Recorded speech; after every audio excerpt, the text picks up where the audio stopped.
Hello there. Today we're looking at Boba Yellow, which I think is really quite a good build. It has a lot of similarities to Boba Green, but it actually has more closing potential. And what I want to start out talking about first is this suite right here. The Shoot First, Surprise Strike, and Cunning is a ton of potential damage to base that your opponent won't necessarily see coming, right? So Cunning has the ability to give a unit +4/+0. It's actually one of the least exciting abilities on the card, but I find myself using it all the time when I play this deck. Similarly, Surprise Strike gives +3, Shoot First gives +1. And even though there's no real giant units in this deck, these cards can be used to devastating effect to sneak a massive kill to the enemy base on maybe a turn where you have a fire spray or even a 7th fleet defender that's sticking around from early in the game can hit for 7 on a cunning turn. So that's really kind of what sets this deck apart from, say, like a Boba Green, for example. The way that you want to play this deck is basically you want to establish a board and deny your opponent a board.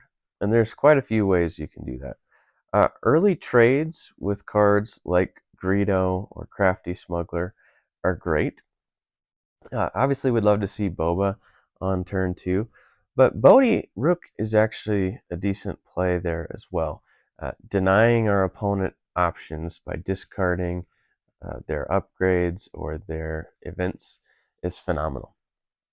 And then No Good to Me Dead, Waylay, and the Cantina Bouncer, along with the Cartel Spacer, kind of this block right here, all helps to basically mess up our opponent's plans, right? They're trying to build a board, and we're preventing them from getting that. Waylay is returning their units to their hand.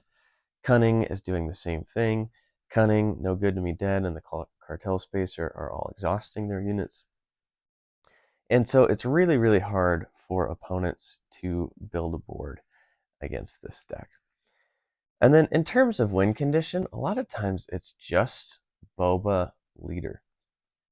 Uh, if we can control their board well enough, and we can do that with basically all these cards here. Shoot First is another one that lets us get in positive trades. Then when Boba Leader comes out, they're probably going to have almost nothing left to respond to him. And then we're surprise striking or cunning for 7 or 8 on base. It's pretty hard to come back from that, especially when you follow that up with a Fett's Fire Spray.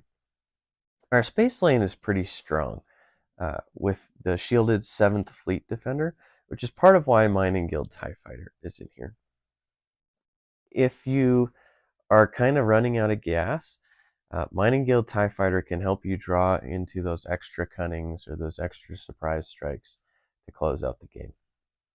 Gamorrean Guards helps us a lot in a aggro matchup.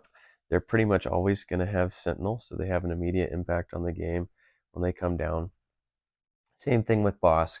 We're preventing our opponent from building a board while building our own.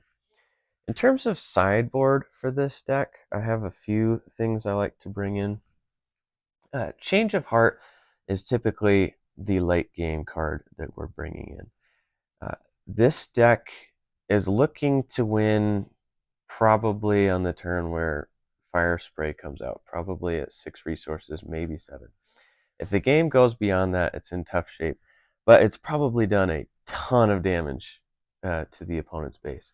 So Change of Heart to grab an opponent's ready unit can be a big difference maker. Syndicate Lackeys is more of that top end. And then this is kind of a package, right? Jabba, Bib, and Asteroid Sanctuary basically just helps us look through our deck faster to get to the cards that we need. So Jabba can search out tricks. So if you're bringing in Jabba, you're also bringing in Asteroid Sanctuary. But Waylay and Shoot First are already tricks that he can go find. So it feels bad to miss with Jabba. So that's part of why you're bringing in Asteroid Sanctuary, because only having 6 tricks probably isn't enough.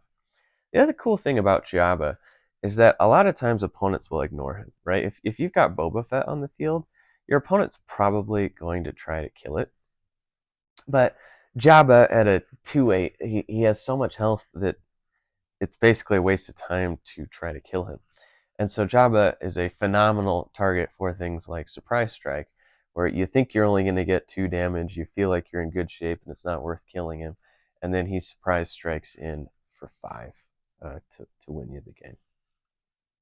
So all in all, it's a very, very fun deck. It can take opponents by surprise, and I suspect it's only going to get stronger as we get more and more double cunning cards.